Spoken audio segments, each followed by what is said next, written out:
Silver, the most undervalued metal in human history. Gold today is without a doubt more rare than silver. But what about tomorrow?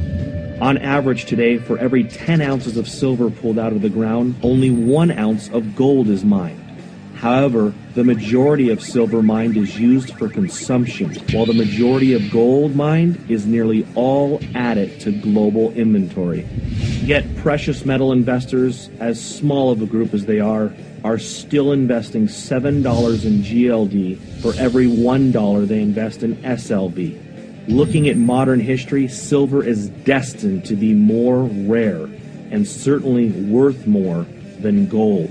In 1950, there were 10 billion ounces of above-ground available silver. By 1980, it shrank to 3.5 billion ounces. And in 2010, it is estimated that above-ground available silver supply is between 500 to 700 million ounces. To put this into perspective, total above-ground available gold in 1950 was 1 billion ounces. And today, it's estimated to be around 7 billion ounces. In 1980, when silver nearly reached $50 per ounce, global population was 2.5 billion people. Global GDP was $10 trillion, and China had the 11th largest economy.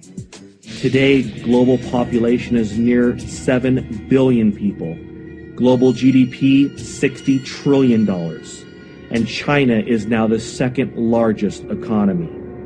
So the population since 1980 is up 176%. Global GDP is up 500%. Above ground available gold is up 600%. Meanwhile, above ground available silver has plummeted at least by 91%, and the price is still down 46% from its 1980 high of $50 per ounce. To say the opportunity in silver is enormous is an understatement. Looking at the historical silver to gold ratio of 15 to 1, silver is highly undervalued today. It now takes 50 ounces of silver to purchase 1 ounce of gold. Even when ignoring the above-ground supply deviation, mined metal production should at the very least bring that number to 10 to 1. Using today's prices with gold at $1,400, silver should be worth no less than $140 per ounce. Silver is being consumed more than ever, and it is a fact that there is less above-ground available silver than there is gold. Industrial demand for silver is up 18% in just the last year. The need for silver is growing by the day. Silver is being consumed and used for bandages, for wound care, batteries, brazing, soldering, Cadillac converters, cell phones, computers, satellites, high-tech weaponry, lasers, digital technology, clothing, electronic circuit boards, ink, solar cells, water purification, wood treatment, antennas, RFID chips, freeway toll transponders, passports, and the list goes on. From 1990 to 2000, nearly 2 billion ounces of above-ground available silver disappeared to consumption. Yet industrial demand for silver was only 35% by the year 2000. Today, it's 54%. And looking at the new uses for silver, the silver production deficit will only widen. China, since 2003, has been growing its solar energy base by almost 100% every year. By 2014, the world will need 130 million ounces of silver just to satisfy 1 year of global solar demand.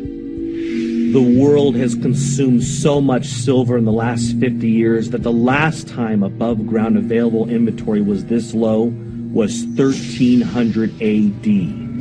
The deficit of silver production has been met mostly from government stockpiles. The U.S. has dumped nearly 5 billion ounces since World War II into the silver markets. But as of 2010, according to the USGS, the government stockpile for silver are listed as none. The supply and demand deficit continues to be ignored by global investors year after year, decade after decade. Total mining production for 2009 was 710 million ounces. Total demand was 889 million ounces.